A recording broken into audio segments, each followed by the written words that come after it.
Hello, welcome all. स्वागत है आप सभी का। और जैसा कि प्रीवियस वीडियो में हमने बात की थी ट्रिग्नोमेट्री के बेसिक कॉन्सेप्ट के बारे में, तो आज के इस वीडियो में हम ट्रिग्नोमेट्री के सभी फार्मूले के बारे में बात करेंगे। जितने भी फार्मूले क्लास 10th में यूज होते हैं तो उन सभी फार्मूलों की हम बात करेंगे और साथ ही हम ट्रिग्नोमेट्री टेबल भी देखेंगे। और वीडियो में ज़रूर लास्ट तक बने रहिए। और आज का ये वीडियो देखने के बाद आपको कभी ये फार्मूले या फिर टेबल रटने की ज़रूरत नहीं पड़ेगी, क्योंकि एक बहुत ही शानदार ट्रिक के माध्यम से हम इसे समझेंगे। देखिए, तो सबसे पहले हमारे पास फंक्शन रिलेशनशिप आता है। तो इसमें हम रेसिप्रोकल फार्मूलों के बारे में समझेंगे जो एक दूसरे के उल्टे होते हैं, जिनकी वैल्यू एक दूसरे की उल्टी होती है। जैसे सबसे पहले हमारे पास है साइन थीटा, इसका रेसिप्रोकल होता है कॉसेक। तो sine theta equal 1 cosec theta.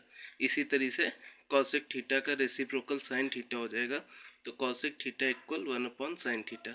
इसका मतलब ये है कि अगर मान लीजिए हमारे पास साइन की वैल्यू 3/5 होगी तो कॉसेक की वैल्यू 5/3 हो जाएगी, मतलब कि उसकी उल्टी वैल्यू हो जाएगी, प्रतिलोम हो जाएगा, उसका रेसिप्रोकल होगा।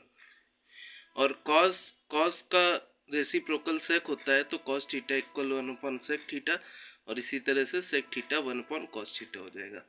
Ten theta equal one by cot theta, cot theta equal one by tan theta. इसके साथ में हमारा एक और फार्मूला होता है कि ten theta equal sine theta upon cos theta.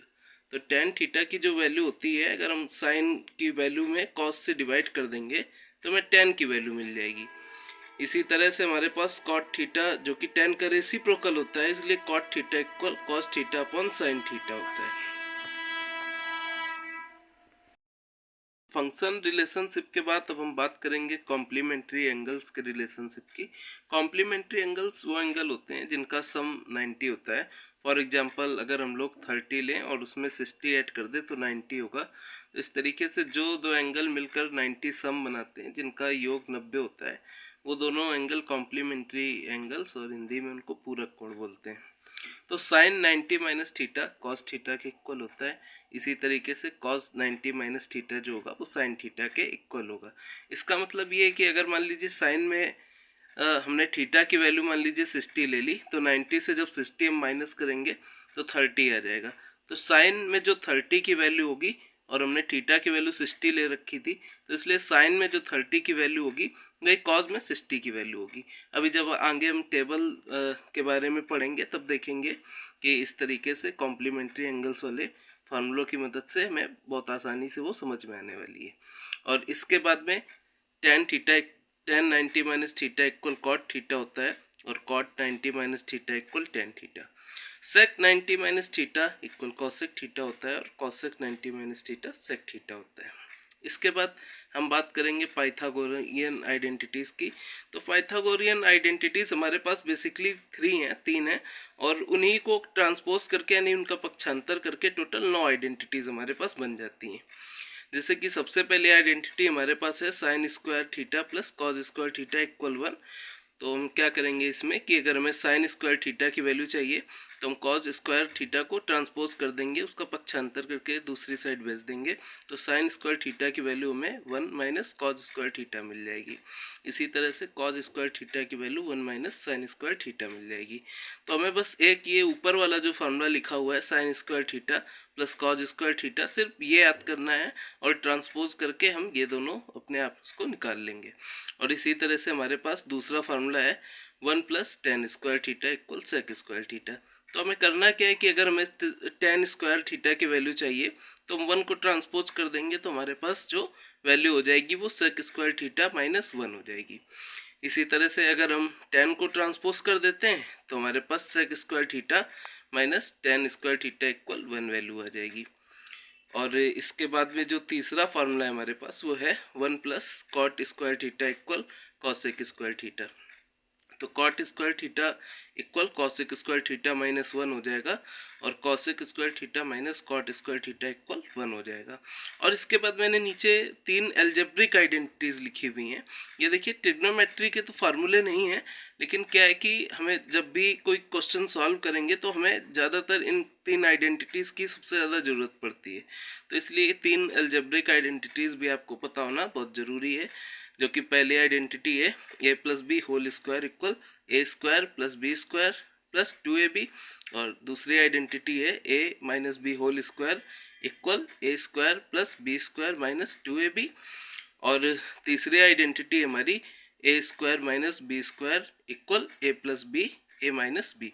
तो ये आइडेंटिटी तीसरी वाली जो थर्ड आइडेंटिटी है हमारे पास, तो ये सबसे ज़्यादा दोनों साइड से यूज होने वाली आइडेंटिटी है। कई जगह आपको ए स्क्वायर माइनस बी स्क्वायर लिखा मिलेगा तो हमें ए plus b a minus B बना के लाना होगा, और कई जगह ए plus b a minus B के फॉर्म में लिखा होगा तो हमें इसको रिवर्स करके ए स्क्वायर माइनस बी स्क्वायर बनाना होगा। तो ये सारे हमारे फार्मूले हैं जो सारे हमारे इस 10th की ट्रिग्नोमेट्री में यूज होते हैं। इसके अलावा अब हम पढ़ेंगे टेबल, ट्रिग्नोमेट्री रेशियो टेबल या त्रिकोणमितीय अनुपात सारणी में। क्लास 10th में हमें 0 डिग्री से लेकर 90 डिग्री तक के एंगल्स के वैल्यू की ज़रूरत पड़ती है। तो हम देखेंगे इसमें कि हमारा इस साइड ऊपर पे एंगल लिखा हुआ है 0 degree, 30 degree, 45 degree, 60 degree, 90 degree, और इधर सारे रेशियोस लिखे हुए हैं साइन कॉस और कॉसेक तक। तो अब देखिए सबसे पहले हमें करना क्या है कि सिर्फ साइन की वैल्यू आपको याद कर लेनी है, और लास्ट में मैं एक तरीका बताऊंगा जिससे आपको साइन की वैल्यू भी नहीं याद करनी पड़ेगी। तो अगर हमें साइन की वैल्यू याद हो, लर्न हो, तो हम क्या कर सकते हैं कि हम सभी जितने भी हमारे रेशियोज हैं बचे हुए पाँचों, उनकी वैल्यू हम अपने आप निकाल सकते हैं।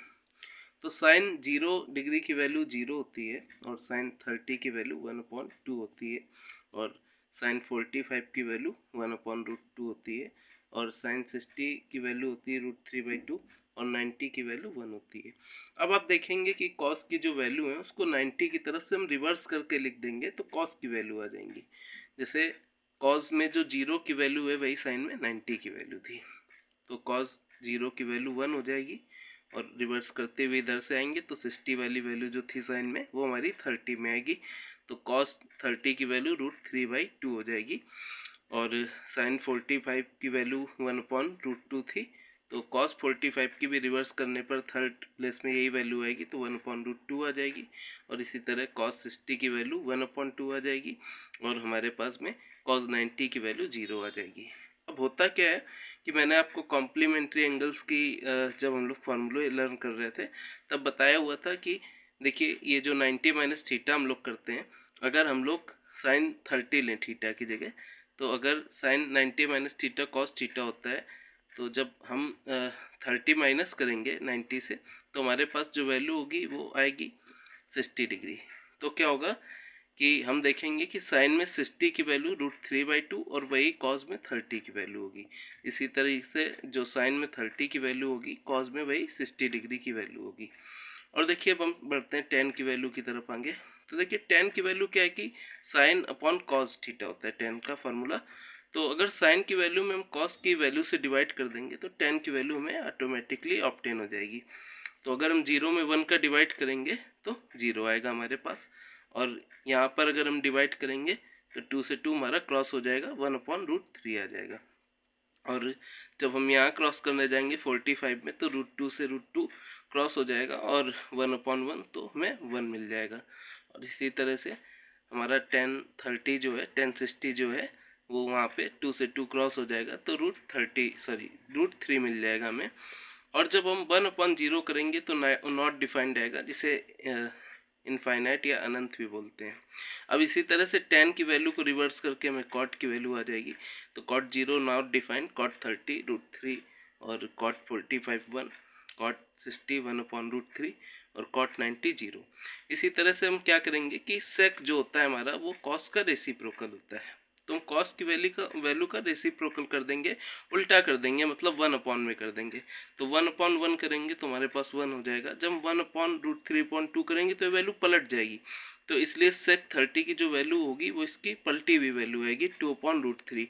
इसी तरह से 1/√3 को पलटेंगे तो √2 वैल्यू आ जाएगी, और हम 1/2 को जब उसका रेसिप्रोकल निकालेंगे, सॉरी उसको जब पलटेंगे तो हमारे पास में 2 आ जाएगी वैल्यू, और 90 की वैल्यू नॉट डिफाइंड या इनफाइनाइट आ जाएगी।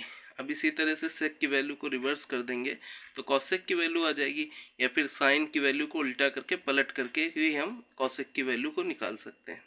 जैसे 1/0 करेंगे तो नॉट डिफाइंड आ जाएगा, 1/2 को उल्टा करेंगे तो 2 आ जाएगा।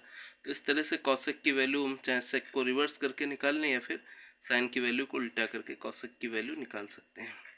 और देखिए, अगर हमें साइन की वैल्यू भी याद नहीं है तो हमें क्या करना है, एक बहुत सिंपल सा कॉन्सेप्ट है कि हमें अगर साइन जीरो की वैल्यू चाहिए तो हमें बारी बारी से, जैसे साइन जीरो में जीरो की वैल्यू चाहिए हमें, तो रूट जीरो में हमें 2 का डिवाइड देना है, तो जो कि आंसर हमारे पास जीरो आ जाएगा। इसी तरह से हमें 30 की वैल्यू चाहिए तो हमें क्या करना है, इस एक नंबर आगे आगे बढ़ाते जाएंगे।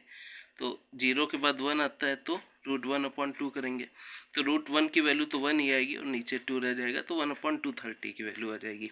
अब 45 की वैल्यू चाहिए हमें, तो हमें क्या करना पड़ेगा, √2/2 करेंगे। तो होगा क्या कि √2 से 2 को जब हम कैंसिल करेंगे तो नीचे में हमारा √2 आ जाएगा, तो इसलिए वैल्यू 1/2 आ जाती है।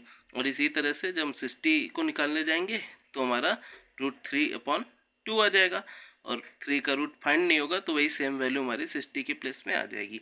इसके बाद में हम क्या करेंगे, अगर हमें 90 की वैल्यू चाहिए तो हम √4/2 करेंगे, तो 4 का √2 होता है, तो 2/2 हमारे पास 1 वैल्यू ऑब्टेन्ड हो जाएगी। तो इस तरह से अगर हम साइन की वैल्यू भी भूल जाते हैं तो हमें ये जो ट्रिक है ये ध्यान रखनी है कि हमें जीरो से शुरू करना है, और साइन जीरो के लिए हमें √0 में 2 का डिवाइड देना है, फिर 30 के लिए √1 में 2 का डिवाइड देना है। ऐसे ही करते हुए हम साइन 90 तक वैल्यू फाइंड कर लेंगे, और इसके बाद फिर हमें जिस भी रेशियो की वैल्यू चाहिए होगी तो उसकी वैल्यू हम बहुत आसानी से फाइंड कर सकते हैं। तो उम्मीद है कि ये वीडियो बहुत यूजफुल होगा आपके लिए, बहुत काम आएगा, और ज़रूर सब्सक्राइब करें अपने इस चैनल मेधावी भारत को, ये आपका अपना चैनल है। आज का ये वीडियो देखने के लिए बहुत बहुत धन्यवाद। Thanks for watching. Thank you.